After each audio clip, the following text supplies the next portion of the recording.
Good morning. మనం ఒక పనిని ప్రారంభించి చేస్తూ ఉండగా దారి మధ్యలో కొన్ని ప్రతికూల పరిస్థితులు రావచ్చు.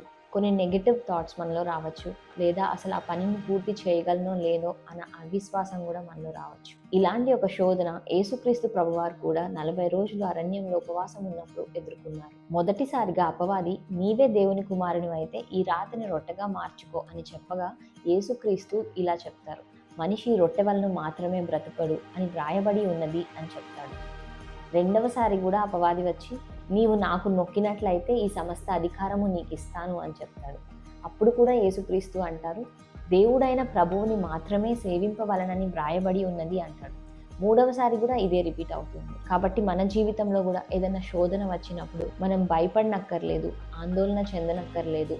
దాన్ని మనం దేవుని మాటతో మాత్రమే కౌంటర్ చేయాలి అని యేసుక్రీస్తు వారు మనకు నేర్పించారు.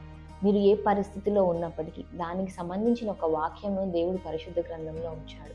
దాన్ని ఎత్తి పట్టుకొని ఆ పరిస్థితుల పైన ప్రకటించండి. అపవాది అక్కడి నుంచి పారిపోతాడు. Have a blessed day.